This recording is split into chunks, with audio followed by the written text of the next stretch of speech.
사도행전 27장 27절에서 44절 하나님의 말씀을 들으십시오.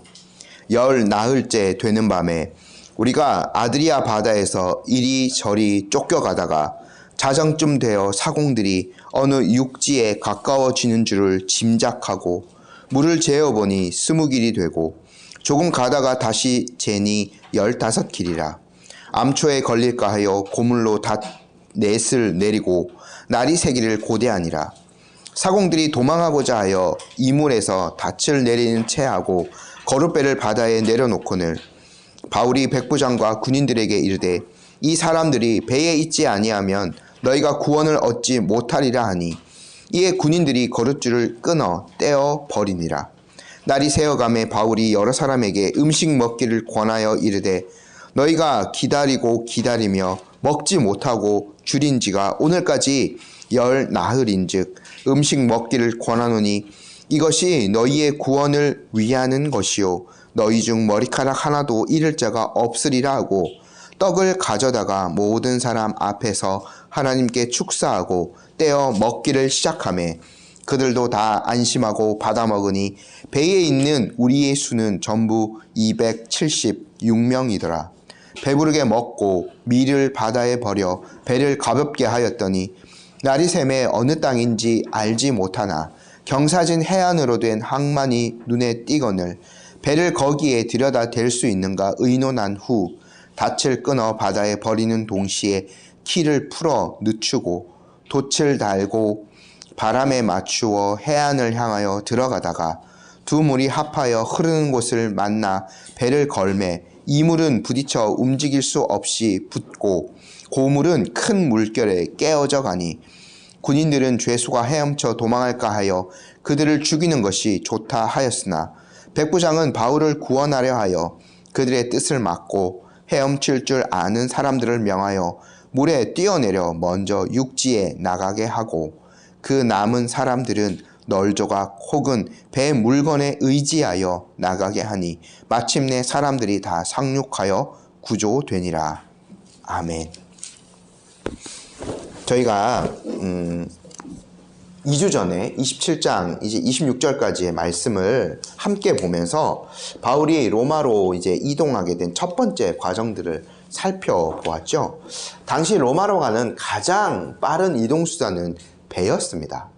그래서 바울이 로마에서 재판을 받기 위해서 이제 로마로 이송되기로 결정을 하자 백부장 율리오라는 사람이 그 호송을 맡게 됩니다.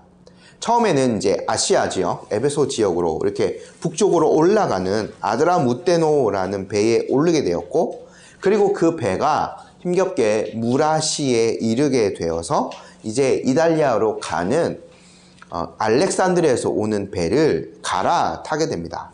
근데 이제 그때가 금식하는 절기가 지나고 겨울이 가까워질 시기, 이제 지중해에는 그 해안에 바람이 많이 불 시기가 되었기 때문에 여행하기가 조금 어려운 시기가 된 거죠.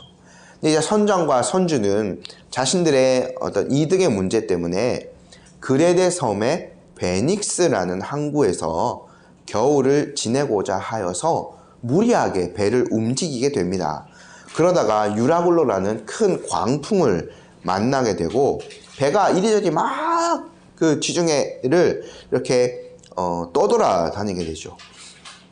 사공들은 어떻게 해서든 배를 바르게 잡아보고자 해서 짐도 버리고 또 배에 무거운 어떤 기구들도 버리고 여러 가지 노력을 다했지만 소용이 없었습니다.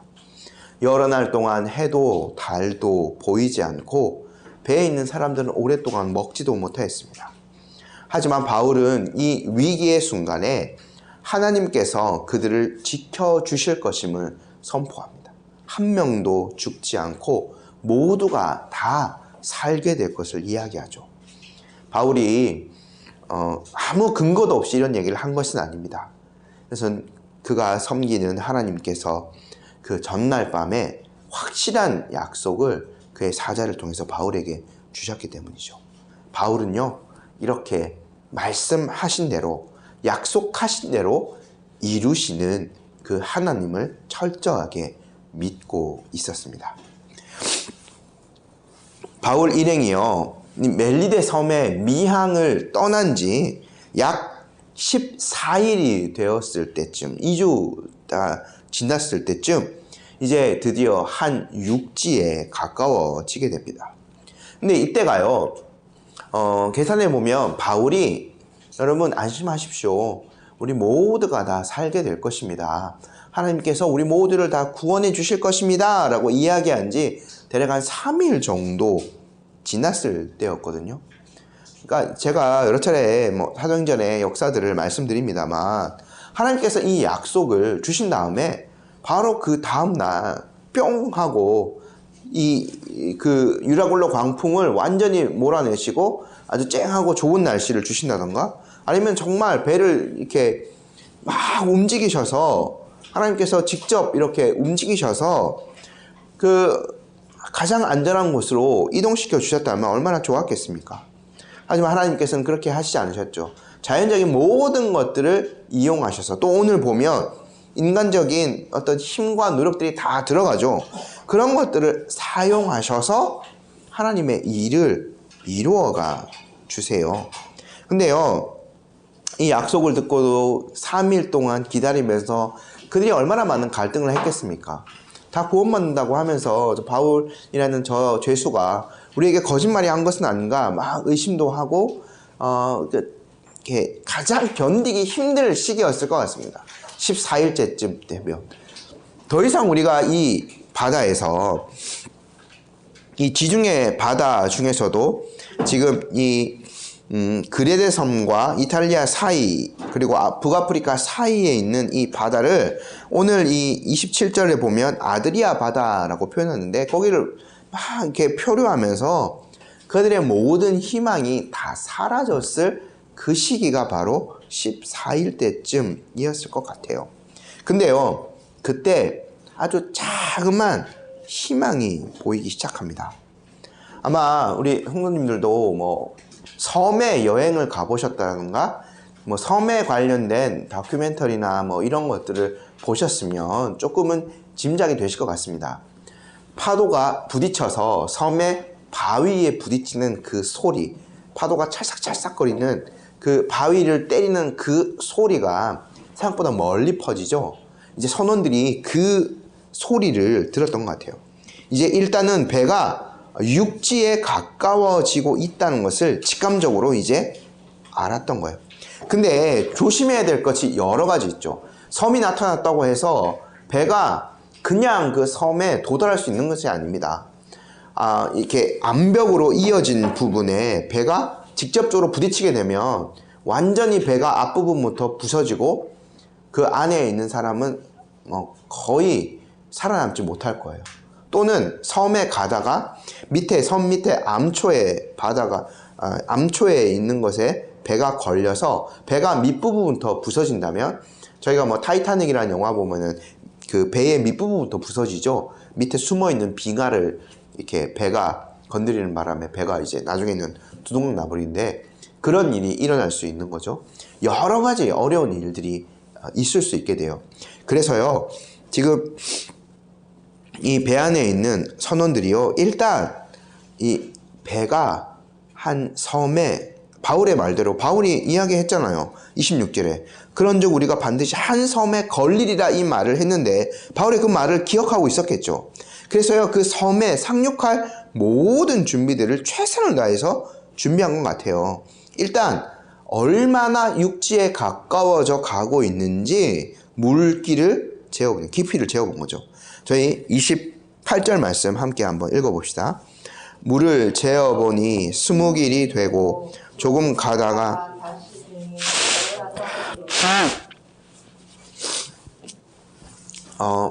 예전에도요, 항해술이 어느 정도는 발전해 있었기 때문에 이 뱃사공들은요, 모든 준비들을 하고 배를 이제 출항할 준비를 했던 것 같아요. 근데 이제 배의 도구들을 중간에 많이 버렸지만 최소한의 가장 필요한 도구들은 남겨놓은 것 같은데, 그 희망을 포기하지 않은 거죠. 이제 그 물 깊이를 재는 그 도구를 이제 그들이 가지고 있었기 때문에 그러니까 물에 이제 그러니까 이때도 금속이 이제 재래라는 기술이 있었기 때문에 납이었겠죠. 끝에 이제 납을 달아서 긴 줄을 내서 이제 끝에까지 이제 내려가지 않습니까? 그러면 이제 물길을 잴 수 있습니다. 그러니까 처음에는 여기가 이제 20길이라고 되어 있는데 오늘날의 단위로 환산하면 약 한 37m쯤 됩니다. 그러니까 납이 달린 긴 줄을 내려보니까 처음에는 37m 정도 바다 깊이가 정도되었어요. 조금 더 가다가 재어보니까 여기에 이제 15길이라고 되어 있는데 오늘날로 하면 약 28m 정도 됩니다. 이제 배가 이제 육지에 가까워지고 있다는 것이 이제 확실해지게 된 거죠. 근데 지금 밤중이었기 때문에 일단은 사공들이 배를 거기 바다에 그대로 멈춘 채로 날이 밝기를 기다려 보여야지 그 이제 항만으로 들어갈 수 있기 때문에 보이지 않고 그냥 직진하다 보면 제가 아까 말씀드렸던 대로 바위에 부딪혀서 배가 산산조각 나버리는 거죠. 그래서 배를 일단 잘 데워놓고 날이 밝기를 기다렸어요. 29절 말씀 저희 함께 한번 읽어볼게요. 암초에 걸릴까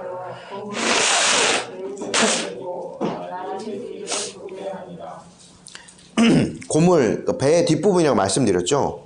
그래서 거기에요 닻을 4개나 내렸습니다. 그러니까 무거운 닻을 4개나 내렸으면 배가 완전히 단단하게 이제 고정이 된 거죠. 그래서 이제 거기에서 날이 밝기를 다들 기다리고 있어야 했는데 이 몇몇 선원들은요 자기들만 살고자 해서 아주 엉뚱한 짓을 벌이고 맙니다. 30절 말씀 저희 함께 읽어볼게요. 사공들이 도망하고자 하여 이물에서 닻을 내리는 채 하고 거룻배를 바다에 내려놓고는 저희가 이 배의 구조를 생각해보면 배가 뭐 이렇게 이제 생겼다고 생각해보면 고물은 요 뒷부분이거든요. 예수님이 예전에 사복음서에서 고물에서 베개를 메고 주무신 적이 있잖아요. 그 파도 와중에도 그 고물은 배의 뒷부분이고요. 이물은 배의 앞부분이에요. 근데 저희가 생각해보면 파도가 뒤에서 이렇게 치기 때문에 배를 완전히 고정시키려면 닻을요 그 고물에만 내리면 됩니다. 뒷부분만 완전히 고정되어 있으면 파도가 치더라도 딱 닻이 이제 배를 완전히 잡아주고 있기 때문에 배가 움직이지 않아요. 그 닻을 4개나 내렸어요. 더 만약에 단단하게 이 배를 고정시키고 싶다 그러면은 뒷부분에 이 닻을 더 내리면 됩니다. 근데 사공들이 배의 앞부분에도 그 닻을 내리는 척 하면서 뭘 했냐면 거룻배 오늘 치면 이 구명정을요 바다에 띄워버린 거예요.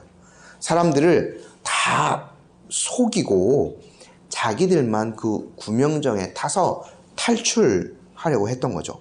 근데 저희가 다시 한번 생각해 보면 이 바다에서 육지로 이제 배를 대기 위해서 오늘날과 같은 항만시설이 되어 있지 않는 한 작은 배가 훨씬 더 유리합니다. 큰 배는요 물 밑에 깊이 무게 때문에 가라앉지 않습니까?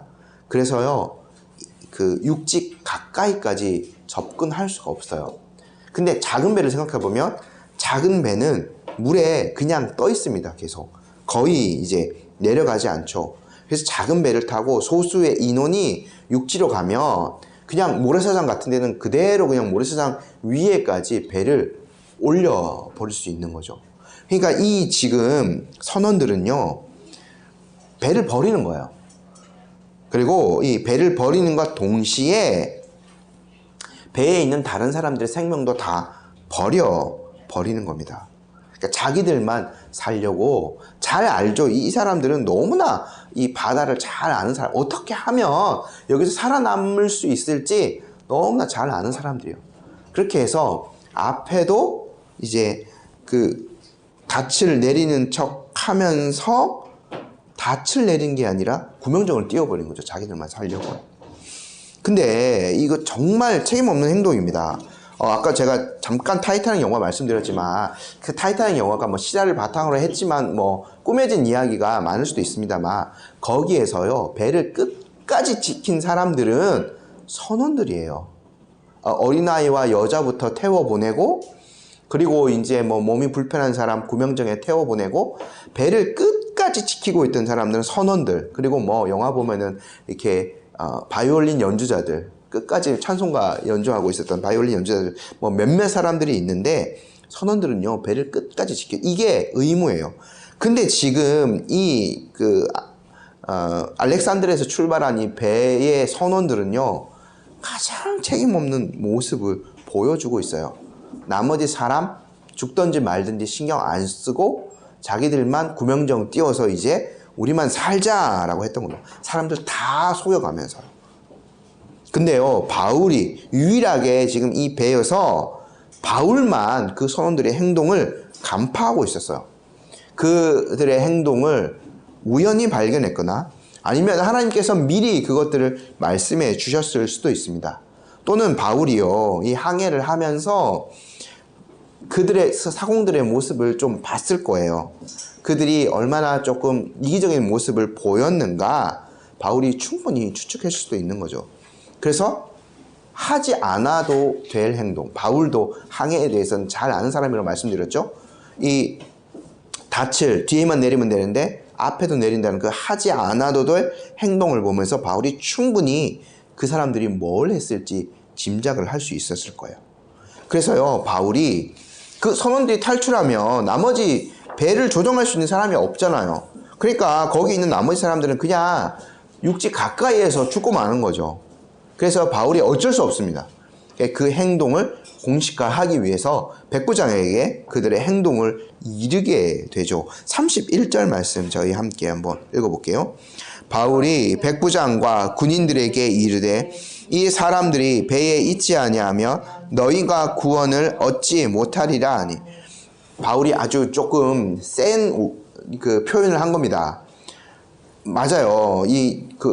끝까지 배를 항해하면서 안내해줄 이 뱃사람들이 없으면 모든 사람들이 다 죽는 거죠. 거기 배 안에서. 근데 바울이 군인들에게 너희가 구원을 얻지 못하리라 라고 조금은 직설적인 표현으로 하게 됩니다. 그러니까 이제 군인들도 위기감을 느끼게 된 거죠. 그렇게 해서 이 사람들이 바울의 말에 반응해서 즉각 조치해서 그냥 거룻줄 묶어놓은 이 배에 구명정에 이 묶어놓은 그 줄을요 그냥 떼어버렸어요. 이 32절 보면 거룻줄을 떼어서 그냥 버리게 된 거죠. 그러니까 배는 그대로 파도에 그냥 휩쓸려서 어디론가 사라졌을 겁니다. 이게 이제 어떻게 된 거냐면 아무도 개인 행동을 하지 못하게 된 거예요. 다른 사람들도 그런 생각을 했을 수도 있겠죠. 어떻게 해서든 나만 살아야 되겠구나. 여기에서 저 구명정을 타든 뭐 뱃사람 등에 업혀가든 나만 살아야 되겠구나 라고 생각하는 사람이 이제 아무도 없게 되는 겁니다. 모든 사람들이 다 한 운명 공동체가 되게 되는 순간인 거죠. 그러니까 바울의 말대로요. 배 안에 있는 모든 사람들은 함께 구원을 받아야 됩니다. 그리고 난 다음에 이제 결전의 구원의 날이 밝았죠. 근데 이제 이 장면부터는 사실 그 전부터 배 안의 모든 주도권이 바울에게로 넘어와져 있는 상황이었는데 이제 이 구원의 날에는 아주 결정적으로 이제 바울이 모든 주도권을 갖고 있는 모습을 볼 수 있게 돼요. 먼저 바울이요 그 날이 새자마자 뭘 하냐면 이제 우리가 음식을 먹읍시다 라고 이야기하고 음식을 직접 떼어서 주기까지 합니다. 저희 33, 34절 말씀 함께 읽어볼게요. 날이 새어가매 바울이 여러 사람에게 음식 먹기를 권하여 이르되 먹지 못하고 줄인 지가 오늘까지 10나흘인즉 음식 먹기를 권하노니 이것이 너희의 구원을 위하는 것이요 너희 중 머리카락 하나도 잃을 자가 없으리라.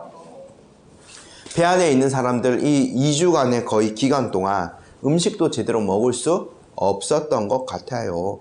배가 이리저리 막 흔들리고요. 뱃멀미가 나고 성경의 표현에 따르면 해도 달도 구분하지 못하는 엄청난 폭풍이 몰아쳤기 때문에 음식을 거의 이제 섭취하지 못한 거죠.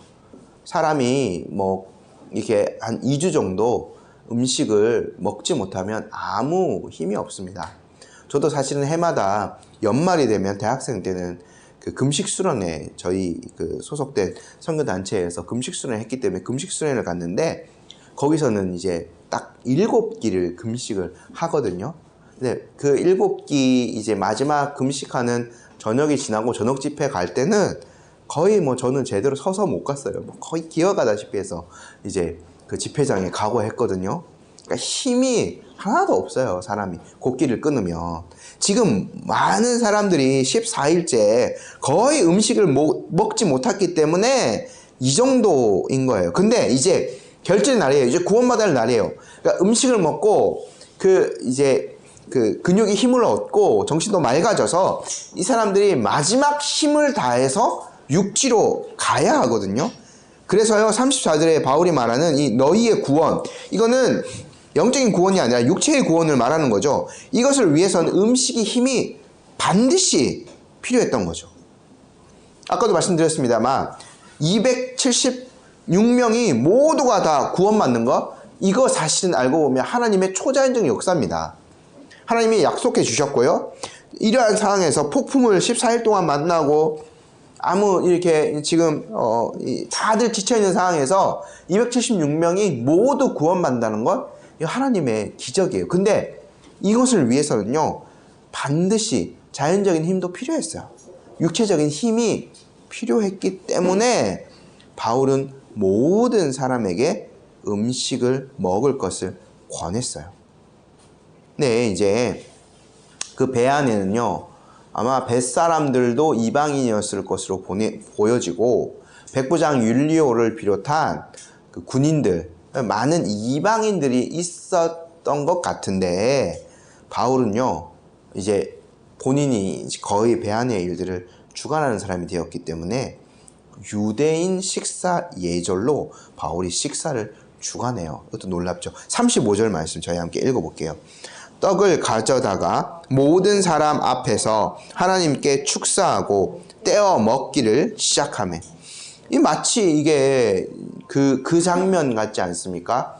예수님이 오병이의 기적을 일으키셨을 때 먼저 예수님께서 5개 그 떡, 빵과 물고기 2마리 가지고 먼저 하늘을 우러 축사하시고 다 이제 제자들이 떼어서 나눠줬죠. 그런 모습과도 비슷한 모습입니다. 그러니까 어떤 사람은 이 장면을 또 성찬식을 집례하는 거. 그러니까 저희도 빵을 이제 직접 떼지 않습니까? 이제 떼어서 이제 집례하는 목사가 나누어 주는데 이것이 성찬식이었다라고 말씀하는 분도 계셔요. 근데 전혀 사실은 그렇지 않은 것들을 저희가 먼저 이렇게 생각해야 될 것 같습니다. 왜냐하면 성찬은요, 믿는 자들이 받는 거예요. 그 바울이 고린도전서 11장에서 명확하게 얘기하는데, 그 믿지 않는 사람들이 이 떡을 받을 수 없어요. 그렇기 때문에 이 식사의 장면이 성찬이다라고 말하는 사람들 너무 좀 이제 나간 것이고요. 그런데 저희가 여기 안에 성찬의 그 안에 있는 의미들이 좀 많이 들어가 있는 것은 맞는 것 같아요.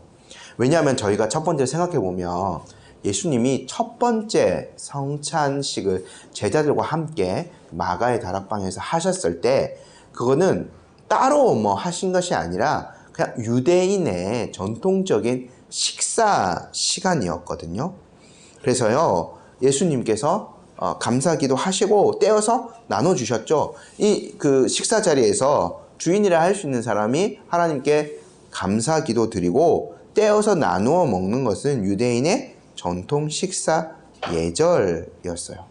그러니까 이제 바울이 그 방법대로 하나님께 축사를 드리고 감사기도를 드리고 사람들에게 음식을 나누어 준 거죠. 근데 여기에도 의미가 분명히 들어가 있습니다.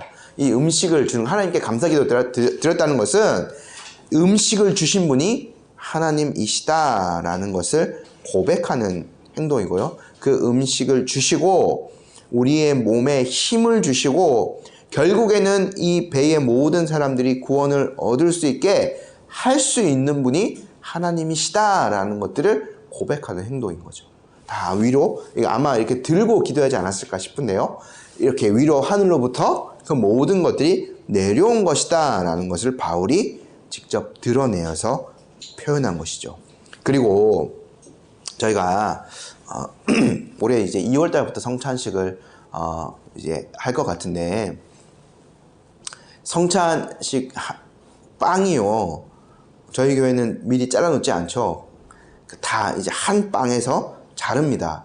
원래 한 빵, 한 떡, 예수님의 몸을 상징하는 것이 그거였다는 것을 나타내는데 바울이 떼어서 준 것으로 보여요.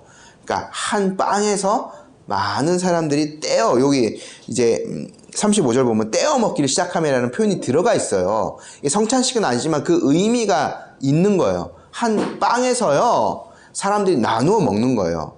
이 배에 있는 사람들이 276명인데 그 사람들이 다 한 운명 공동체라는 거죠. 모든 사람들이 다 구원받을 것임을 나타내는 표현입니다. 그렇게 해서 이제 그 안심하고 36절 보면 모든 사람들이 다 안심하고 그 빵을 받아 먹어요. 그리고 몸에 힘을 얻었겠죠. 근육들이 이제 막 살아서 아마 움직이기 시작했을 겁니다. 그리고 보니까 그 수를 전부 세어보니까 누가가 기록하게 37절에 276명인 거예요. 바울 일행, 누가 포함해서 뱃사람, 군인들 전체가 다 276명이죠. 이 수많은 사람들이 이제 살 수 있게 된 겁니다. 그래서요, 최종적으로 이제 밀을 바다에 버린 배를 최대한 가볍게 해야 돼요. 밀은 이들이 그 음식을 만들고 남은 밀일 수도 있고요. 제가 말씀드렸지만 북아프리카 그 이집트 지역이 알렉산드리아가 곡창지대였기 때문에 거기에서 아마 밀을 로마로 이송했던 것으로 보여지는데 배에 있는 모든 것들 다 버린 거죠. 이거 아깝지만 어쩔 수 없는 거예요. 왜냐하면 배가 말씀드렸지만 무거우면 밑으로 많이 가라앉거든요. 이것 때문에 바위에 부딪힐 수 있고 모래톱에 걸릴 수 있기 때문에 최대한 가볍게 한 거죠. 이렇게 해서 조금 더 물에 1m라도 더 뜰 수 있게 하는 겁니다. 그래서요, 38절에 전부 다 버린 거죠, 배를. 그렇게 해서 이제 가볍게 한 겁니다. 이제 구원의 시간이 다가왔죠. 날이 샜습니다. 완전히 날이 샜습니다. 어느 땅인지는 알지 못하지만 이제 경사진 해안으로 된 항만이 눈에 보이기 시작했어요. 모든 사람들이 다 이제 흥분하기 시작했어요. 아마 가슴이 뛰기 시작했을 겁니다. 이제 우리가 살 수 있겠구나. 저희 39절 말씀 함께 한번 읽어볼게요. 날이 샘에 어느 땅인지 알지 못하나 경사진 해안으로 된 항만이 배를 거기에 들여다 댈 수 있는가 의논한 후. 그럼 이거 보십시오.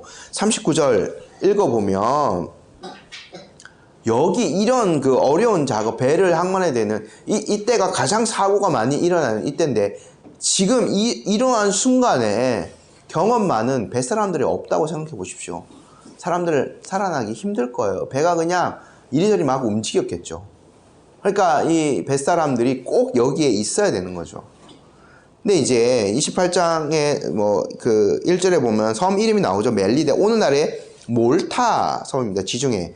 그러니까 이탈리아 시칠리아라는 이탈리아 남부에 있는 섬과 가까운 오늘날의 몰타라는 섬인데, 오늘날 몰타에 여행을 가보면 그 북동쪽 해안에 성 바울만이라는 곳이 있다고 합니다. 이 지형을 그대로 연구해서 그 바울 일행이 이쪽으로 들어왔겠구나 해서 그 만의 이름을 성 바울만이라고 지은 그런 지리적인 위치가 있다고 해요. 근데 사람들이 이제 상의 후에 거기가 가장 안전한 곳이라고 생각했기 때문에 이제 거기에 이제 되려고 했던 것 같아요. 41절 보면 이제 두 물이 합하여 흐르는 곳이라고 보면 여기가 이제 그 강이 이제 흐르고 바다에 이제 그 닿는 그러한 곳으로 추정이 됩니다. 그럼 배가 더 안쪽까지 들어갈 수 있고 안전하게 배가 이제 그쪽으로 이제 강물 쪽으로 들어가서 강물 쪽 그 옆에는 이제 모래톱이 있었기 때문에 배에서 톡 뛰어내리면은 이제 살 수 있는 거죠. 그런 이제 구조였기 때문에 그쪽으로 이제 들어가려고 상의를 했던 것 같아요. 그래서 사람들이요 아주 조심조심 그쪽으로 배를 움직여 가는데 40절 41절 말씀 저희 함께 한번 읽어볼게요. 닻을 끊어 바다에 버리는 동시에 키를 풀어 늦추고 돛을 달고 바람에 맞추어 해안을 향하여 들어가다가 두 물이 합하여 흐르는 곳을 만나 배를 걸매 이 물은 부딪혀 움직일 수 없이 붙고 고물은 큰 물결에 깨어져 가니 이러한 정교한 작업 두 물이 흐르는 곳 이게 이제 물이 흘러 내려오는 그곳에 배를 정확하게 딱 이렇게 집어 넣어야 되는 작업이에요. 이 사공들이 반드시 필요한 거죠. 근데 여기에 조금 이렇게 모래톱이 좀 이렇게 올라와 있었던 것 같아요. 그래서요 배가 걸린 것 같아요. 그래서 그 배의 앞부분은 움직일 수 없게 되고 뒷부분은 이제 파도에 부딪혀서 뒷부분부터 이제 배가 깨지기 시작하는 겁니다. 그리고 생각해 보면 이 14일 동안 파도에 계속 휩쓸려 가지고 그 바닷물이 막 들이치고 그리고 이제 심한 바람도 불고 그러니까 배가요 아마 상할 만큼 상했을 거예요.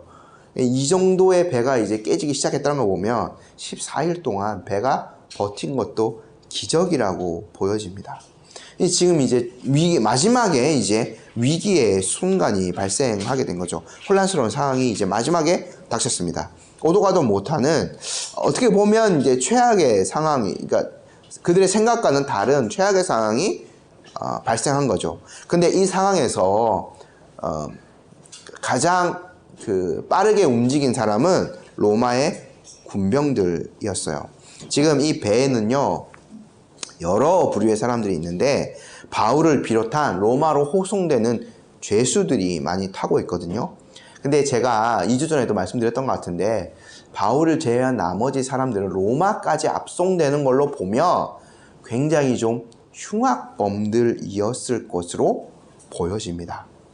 그 사람들 중에 한 사람이라도 탈출을 한다면 호송을 책임지는 군인은요 자기 목숨으로 그 대가를 지불해야 돼요.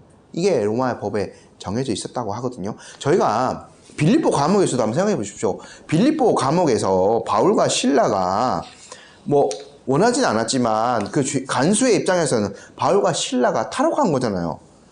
옥문이 열리고 큰 지진이 일어나서 문이 다 열려서 바울과 실라가 보이지 않아요. 그때 간수가 어떤 반응을 칼을 빼서 자결을 하려고 했죠. 왜냐하면 자기가 맡고 있는 그 죄수가 도망갔기 때문에 자기는 법에 의해서 죽어야 되는 사람인 거예요. 그렇게 죽는 차라리 내가 지금 자결하겠다 해서 칼을 빼서 자결하려고 했던 거죠. 근데 지금 이 혼란스러운 상황에서 군인들이 그것을 생각하게 된 거예요. 죄수들은요 상대적으로 탈출하기가 너무 쉽습니다. 그래서 그들이 먼저 이렇게 탈출해 버리면 잡기 어려운 거죠. 그래서 이거 안 되겠다 싶어서 어차피 이 죄수들 로마에 가서 재판 받고 죽으나 여기서 우리가 탈출하려고 해서 우리가 죽였습니다 라고 상부에 그렇게 보고하나 똑같이 죽는 건 마찬가지다 라고 생각했던 것 같아요. 그래서요 군인들이 죄수를 먼저 죽이고자 했죠. 42절 함께 한번 읽어볼게요. 군인들은 죄수가 헤엄쳐서 도망할까 하여 그들을 죽이는 것이 좋다 하였으나 이거 그들이 살기 위한 어쩔 수 없는 방편이라고 보여지죠. 근데 백부장 율리오가 가장 군인의 책임자였던 백부장 율리오는 그것을 완전히 막아섭니다. 평소 때 같으면 율리오가 먼저 이러한 명령을 내렸을지 몰라요. 하지만 백부장이요 바울을 굉장히 좋게 봤죠. 그리고 지금 이 상황, 이 위기를 벗어나는 상황에서 가장 결정적으로 긍정적인 역할을 했던 사람 바울이다라고 분명히 알고 있었을 거예요. 그래서요, 백부장 율리오가 바울을 구원하기 위해서 그 제안을 거절해버리고 다시 살아남는 방법을 이제 제시하죠. 43절 말씀 저희 함께 읽어볼게요. 백부장이 바울을 구원하려 하여 그들의 뜻을 막고 헤엄칠 줄 아는 사람들을 명하여 물에 뛰어내려 먼저 육지에 나가게 하고, 배가 모래톱에 걸린 거기 때문에 육지랑 그렇게 멀지는 아마 않았을 거예요. 그래서 일단 어느 정도 생존 수영 정도 할 수 있는 사람들 먼저 뛰어내려서 육지로 가게 했습니다. 그리고 44절 말씀 저희 함께 한번 읽어볼게요. 그 남은 사람들은 널조각 혹은 배 물건에 의지하여 나가게 하니 마침내 사람들이 다 상륙하여 구조되니라. 이 배가 이렇게 깨져가는 것도 하나님의 섭리, 은혜였던 것 같아요. 배가 깨지면은 이제 그 널판지들로 배를 만들지 않습니까? 그러면 그것들은, 나무들은 물에 뜨죠. 그래서요, 헤엄을 칠 줄 모르는 사람들은 그것을 붙잡고 손으로 이렇게 저희 뭐 서핑 보드 이렇게 해서 하듯이 그렇게 해서 육지로 다 가게 한 거예요.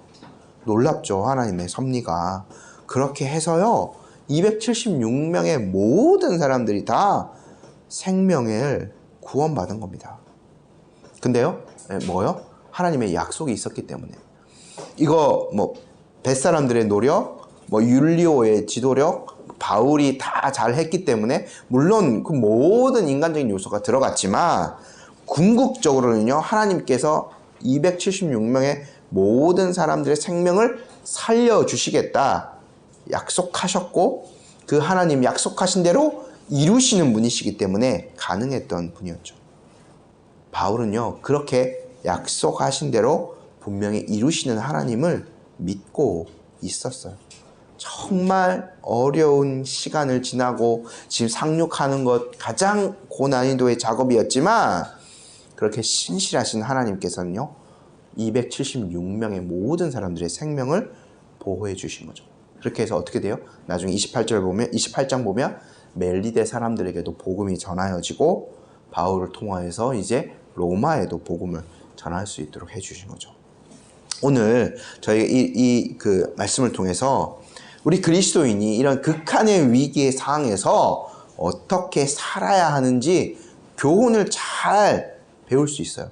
14일 동안 배가 표류하는 동안 모든 사람들이 지극히 불안해하면서 그 생명의 오고 가는, 사지를 오고 가는 그 상황 가운데서 극도의 불안감 속에서 살았을 겁니다.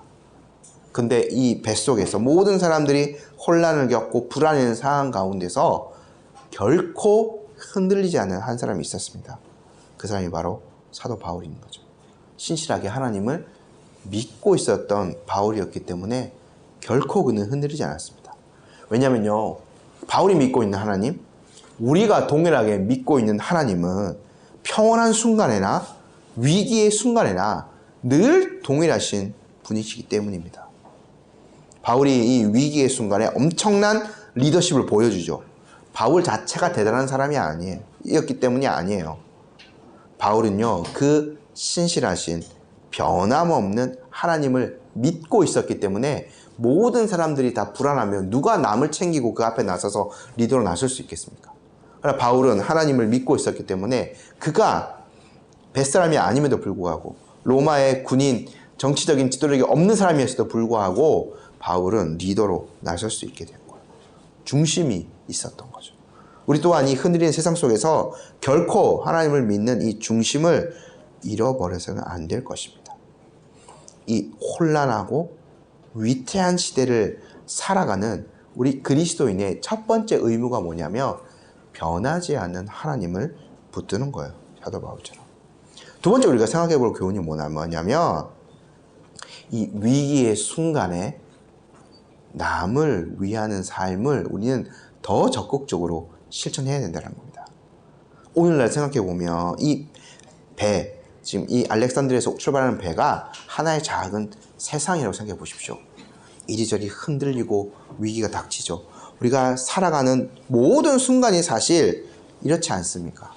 늘 위험이 있고 목숨이 왔다 갔다 하고 살기 위해서 남을 짓밟아야 되는 곳이 세상인 거죠. 위기의 순간에 이 어려운 시대를 살아가며 많은 사람들이, 대다수의 사람들이 이기적으로 살아가요. 선원들 보십시오. 배 전체를 지켜야 되고 276명 그 모든 나머지 사람들의 생명을 책임져야 되는 사람인데 자기만 살고자 했잖아요. 구명정 띄워서요. 남 속여가면서 돛을 내리는 척하면서 닻을 내리는 척하면서 구명정 띄워서 자기들만 살려고 했잖아요. 바울이 그거 발견 못했어 봐요. 어떻게 됐을까요? 그러니까 근데 저는 이 뱃사람들의 이기심, 악함도 있지만 또 연약함을 보거든요. 인간 자체의 그 연약함. 그러니까 이 목숨 생각하면 이거 안 될 것 같다라고 계산해서 배를 포기하고 구명정 띄워서 우리라도 살자. 다들 이렇게 눈치스러워 뭔가 얘기했겠죠. 뱃사람들. 그들의 죄성이 있지만 그들의 그 악함도 있지만 또 생명 앞에서는 그럴 수밖에 없는 연약함도 있는 거예요. 목숨의 위기상. 똑같은 비슷한 모습을 군인들도 보여주죠.